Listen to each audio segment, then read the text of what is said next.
غوث اعظم دمنے بسر و سامہ مددے قبلہ دی مددے کعبہ ایمہ مددے بگردابِ بلا افتاد کشتی مدد کن مدد کن مدد کن یا معین الدین چشتی قادری یمن علی یا غوث اعظم بھی زنم دمز شیخ احمد رضا خان قطب عالم بھی زنم بلغ العلا بکمالہ کشفت دجا بجمالہ حسنت جمیع خصالہ صلو علیہ وآلہ کروں تیرے نام کے جان فدا نہ بس ایک جان دو جہاں فدا دو جہاں سے بھی نہیں جی بھرا کروں کیا کرو دو جہاں نہیں جس کو اپنے نبی سے جتنی محبت کا احساس ہو کوشش کریں اتنی ہی طاقت لگا کر کے حضور کی بارگاہ میں درود و سلام کا خراج پیش کریں پڑھیں بآواز بلند اللہم صلی علی سیدنا شفیعنا حبیبنا مولانا محمد بارک وسلم صلاة و سلام علیک یا رسول اللہ یا حبیب اللہ صلی اللہ علیہ وآلہ وبارک وسلم صلاة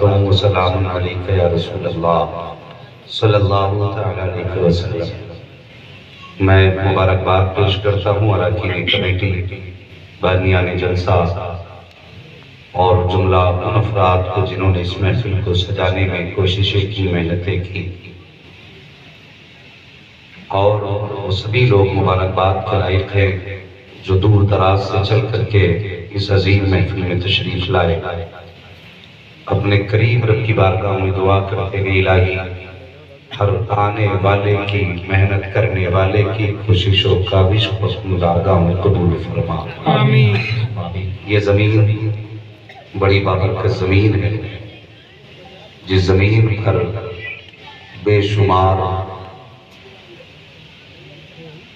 علم و فضل کے مالک آرام فرما یہ میری خوش نصیبی ہے کہ مجھے دوسری مرتبہ اس شہر کی حاضری نصیب ہوئی جس شہر میں سنیوں کے دل کی دھڑکن حضور محدث کبیر آرام فرما سبحان اللہ سبحان اللہ۔ یہ تمام اہل سنت کے لیے فخر کی بات ہے آج بھی اللہ کا شکر اہل سنت یتیم نہیں ہے اللہ نے ہم سنیوں کو محدث کبیر جیسا سرپرست عطا کیا مجھے معلوم ہے شاید اس کی قدر آپ کو نہیں معلوم ہوگی اس لیے کہ آپ ان کے شہر میں رہتے ہیں ان سے پوچھو جو اس شہر سے دور رہتے ہیں کہ حضرت کی ذات کیا ہے ہم تو دعا کرتے ہیں اللہ اپنے خزانہ غیب سے حضرت کی عمر میں بے پناہ برکتیں عطا فرما اور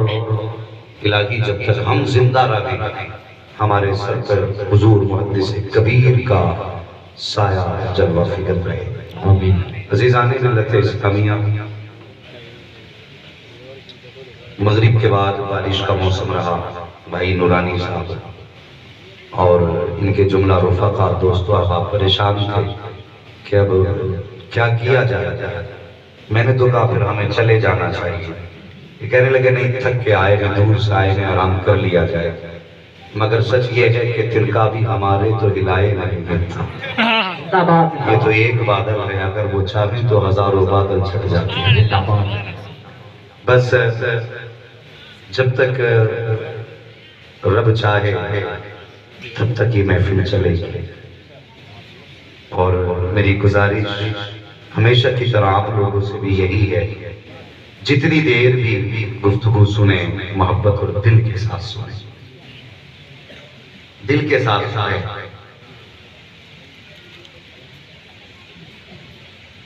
میں اس دور میں جو بات ضروری سمجھتا ہوں یہ بات پہلے کہہ دوں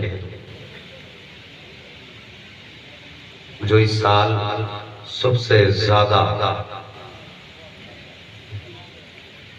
فتنہ پنپ رہا ہے ہمیں ہر فتنے سے ہوشیار رہنے کی ضرورت ہے کسی بھی مکتبہ فکر کا بندہ یہاں بیٹھا ہو مجھے کوئی اعتراض نہیں میں تو دعوت دے کے بلاتا ہوں آؤ اعلیٰ حضرت کے نوکروں کی محفل میں بیٹھ کے دیکھو یہ بھول جاؤ گے کہنا کہ ہم گالیاں دیتے ہیں اگر بات سچی لگے تو دل پہ لکھ کے لے کے جاؤ بات غلط لگے میری واپس کر دو کوئی کسی کے ساتھ زبردستی نہیں. معذرت کے ساتھ یہ بات عرض کرنے لگا ہوں، لوگوں جب تک زندہ رہنا اعلیٰ حضرت دامن تھامے. بات سمجھ میں آ رہی ہے؟ اگر بریلی والے ہیں تبھی بولیں، باقی منہ بند رکھتے ہیں. مجھے پتا ہے اعلیٰ حضرت کے نام پہ صرف وہی بول سکتا ہے جو سمجھتا ہے مجھ پہ اعلیٰ حضرت کا احسان ہے. سبحان اللہ سبحان اللہ. جب تک زندہ رہنا بریلوی ہو کر کے زندہ رہنا. کچھ لوگ کہتے ہیں کہ کیا ضرورت ہے اعلیٰ حضرت کو ماننے کی. میں بڑے ہی پیار سے فکر دیتا ہوں. پھر کسے مانے؟ کہتے ہیں جس نے صحابہ کو مان لیا اس نے سب کچھ مان لیا. جس نے اہل بیت کو مان لیا اسے پھر کسی چیز کی کیا ضرورت ہے. میں آپ کی بات کو عزت دیتے ہوئے اگلی بات کہتا ہوں. میں نے وہ لوگ بھی دیکھے ہیں جو اہل بیت سے محبت کا دعویٰ کرتے ہیں. میں نے وہ لوگ بھی دیکھے ہیں جو صحابہ اکرام سے محبت کا دعویٰ کرتے ہیں. اگر ان کا تعلق اعلیٰ حضرت سے نہیں ہے تو یہ کڑوی سچائی ہے. تو کچھ ایسے لوگ ہیں جن کے دل میں صحابہ کا عشق ہے لیکن اہل بیت کی توہین سے ان کی زبانیں سنی رہتی ہیں. لیکن کچھ ایسے لوگ ہیں جو اہل بیت سے محبت کا دعویٰ کرتے ہیں اور حضور کے صحابہ کے خلاف بکواس کرتے ہیں. اس لیے میں کہتا ہوں دل کے دروازے پہ اعلیٰ حضرت کو بیٹھا رہو. جس دل کے دروازے پہ اعلیٰ حضرت ہو تو پھر اس دل میں نہ تو رافضی داخل ہو سکتا ہے نہ کہ خارجی داخل ہو سکتا ہے. اور جنت میں جانے کے لیے یہ یاد رکھیں، جنت میں جانے کے لیے ایک ہاتھ میں صحابہ کا دامن ہونا ضروری ہے، دوسرے ہاتھ میں اہل بیت کا دامن ہونا ضروری ہے. اگر کوئی یہ سمجھتا ہے صرف صحابہ کا دامن تھام کے جنت میں چلے جائیں گے تو خیال خام ہے. کوئی یہ سمجھتا ہے صرف صحابہ کا دامن تھام کے جنت میں چلے جائیں گے تو وہ بھی غلط ہے. یاد رکھیں صحابہ اکرام خدا کی قسم یہ محنت سے نہیں بنا کرتے، نصیبوں سے بنا کرتے، نصیبوں سے بنا کرتے. کربلا شریف میں اہل بیت اطہار کی بڑی قربانی ہے لیکن صحابہ اکرام کی قربانیوں کو فراموش نہ کیا جائے. صحابہ اکرام کی اتنی بڑی بڑی قربانیاں ہیں. آج حسین کا لنگر کھا کے بندہ صحابہ کو بھونک دیتا ہے. میں کہتا ہوں ہوش کر، خیال کر. تجھے بغض ہے ابو بکر سے، تجھے بغض ہے عمر سے، مگر تو نے جھانک کے علی کے گھر میں نہیں دیکھا. کبھی تاریخ پڑھ، علی کے بیٹوں کا نام بھی ابو بکر و عمر ہے، امام حسن کے بیٹوں کا نام بھی ابو بکر و عمر ہے. یہ اختلافات پیدا کرتے ہیں اور رہ گئی سرکار ابو بکر صدیق کی بات تو یہ صرف اعلیٰ حضرت کا فتویٰ نہیں، محدث کبیر کا منقول نہیں، بلکہ جمہور علماء کا اتفاق ہے کہ افضل الخلق بعد الانبیاء اگر کوئی ہے تو ابو بکر صدیق کی ذات ہے. ابو بکر صدیق کی ذات ہے. بھائی احسان شاکر صاحب ابھی پڑھ رہے تھے، ایک کلام پڑھ رہے تھے جس میں امام حسن کا بھی نام لیا، امام حسین کا بھی نام لیا. کلیجہ ٹھنڈا ہو، ورنہ اکثر سنیوں کی محفل میں امام حسن کا نام اب نہیں لیا جاتا. خیال کیا کرو، یاد رکھو جتنے حسین نبی کو پیارے ہیں اتنے ہی حسن بھی نبی کو پیارے ہیں. اور کربلا میں صرف امام حسین کی کمائی نہیں لگی ہے، کربلا میں امام حسن کی بھی کمائی ہے. اگر آپ کو لگتا ہو صرف حضرت قاسم کربلا میں شہید ہوئے تو سنیں امام حسن کے بھی 4 بیٹے کربلا میں شہید ہوئے. کتنے؟ تکلیف ہے؟ کوئی ڈر لگ رہا ہے کسی سے؟ ڈرا مت کرو، عقیدہ یہی رکھو. کھاتے ہیں تیرے در، پیتے ہیں تیرے در کا، پانی ہے تیرا پانی، دانا ہے تیرا دانا. ہاں کتنے بیٹے شہید ہوئے امام حسن کے؟ سارے بولے کتنے؟ گلے کی آواز بچا کے لے جاؤ، مرضی ہے تمہاری. میں نہیں کہوں گا گلا بیٹھا لو، لیکن یقیناً گلا بیٹھ جائے نا تو ماں کے ہاتھ چومنا، کہ نہ ماں تیرے دودھ کا کمال ہے، کسی نے حسین کی محفل میں پیسہ لگایا تھا، میں نے حسین کی محفل میں طاقت لگائی ہے۔ کتنے بیٹے؟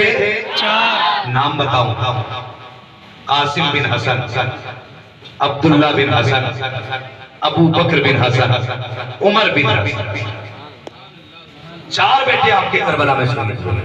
لیکن پتہ نہیں لوگوں کا خیال کدھر ہے، صرف امام حسین کے نعرے رکھتے، بھائی امام حسن کی بھی بات کر لیا کر، تجھے نہیں پتا اگر تیری میری بات ہو، ماں کو پتہ چل جائے، باپ کو پتہ چل جائے لوگوں نے میرے بیٹے کی تعریف کی ہے تو ماں باپ کا دل چوڑا ہو جاتا ہے۔ حسنین کی باتیں کرو، سیدہ فاطمہ زہرا مسکرانے لگ جاتی ہے، اور اگر حسن کو چھوڑ دو صرف حسین کی باتیں کرو تو تکلیف نہیں ہوگی سیدہ کو۔ اس لیے خیال کیا کرو امام حسن اور امام حسین سے حضور کا توجہ ہے۔ نورانی بھائی وہ جو انتظام کر رہے ہیں انہیں کرنے کریں، آپ کی جگہ تنگ پڑ گئی، ڈرتا نہ کہ جلسہ کیسے ہوگا، یہ حسینی مجمع اگر اتنا ہی بڑا فیلڈ اور ہوتا نا تب بھی تنگ پڑ جاتا، اس لیے کہ حسینی جب قدم اٹھاتے ہیں تو پھر میدان نہیں جنگلات بھر دیا کرتے ہیں، جنگلات بھر دیا کرتے ہیں۔ کتنے پیارے کے شہزادے بھئی آسانی سے سنجیدگی کے ساتھ اس کو بچھا لیں، بولے نا بچھ بھی جائے کام بھی ہو جائے تو کھڑے ان کو بیٹھنے کی جگہ مل جائے۔ میں بتانے لگا ہوں شہزادوں کا پیار، آج کے بعد ٹھنڈی نہ مارنا جلسے، اور کچھ لوگ صرف اس لیے امام حسن کا تذکرہ چھوڑ دیتے ہیں، چھوڑ دیتے ہیں، کہتے ہیں انہوں نے امیر معاویہ سے سمجھوتا کر دیا۔ اس لیے میں کہتا ہوں سن، حسن بھی نبی کے جگر کا ٹکڑا، حسین بھی نبی کے جگر کا ٹکڑا، لاڈلے کتنے ہیں۔ احسان شاکر صاحب دعائیں دینا، میں بات کرنے لگا ہوں، لاڈلے اتنے، بچپن کا زمانہ، مصطفیٰ نے شہزادوں کو بلایا، فرمانے لگے شہزادوں آج ذرا نانا کو کشتی کر کے تو دکھاؤ طاقت کس میں زیادہ ہے۔ اس پہ نہیں بولے تو مت بولو، انشاءاللہ مر کے بولو، ہاں کشتی کر کے دکھائیے۔ شہزادے آگے، ادھر حسن ادھر حسین۔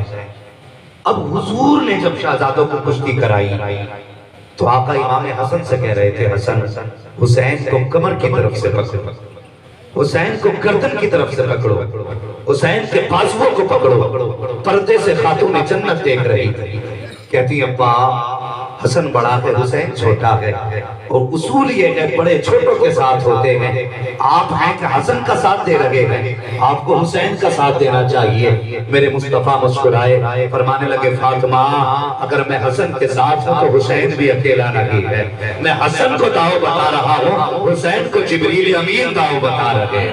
سبحان اللہ سبحان اللہ، جو بول گئے اللہ ان کی نسل سلامت رکھے۔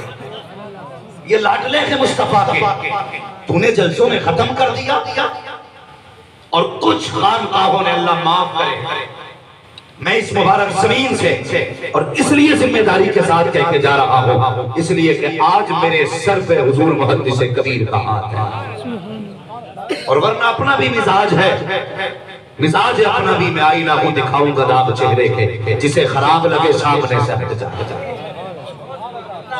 ہاں بات سچی کرتے ہیں لیکن کڑوی ہوتی ہے، برداشت کرنا۔ دین کا سب سے بڑا کام اول دور میں خانقاہوں سے ہوا، سب سے زیادہ کام دین کا شروع میں خانقاہوں سے ہوا۔ آج سب سے بڑا نقصان دین کو کچھ خانقاہوں سے پہنچ رہا ہے، یہ کڑوی سچائی ہے۔ میں کچھ پیروں کو بھی ہضم نہیں ہوتا ہوں لیکن فکر نہیں کرتا، میں سب سے بڑا پیر مدینے والے مصطفیٰ کو مانتا ہوں، اور اللہ کا شکر ہے میرا پیر کوئی سڑک چھاپ پیر نہیں ہے، میرا پیر وہ ہے جس کا نام لیتے ہوئے دنیا گردنیں جھکاتی ہے، اور اسی پیر کو دنیا کا رضا تھا جو شریعہ دیا۔ ہاں فکر نہیں ہے لیکن بات بتانے لگا ہوں، کچھ لوگوں نے ہماری جماعت میں رافضیت کو شامل کیا اور نبی کے ابو بکر کے خلاف تقریریں ہو رہی، نبی کے عمر کے خلاف تقریریں ہو رہی، قوم کے اندر زہر بھرا جا رہا ہے۔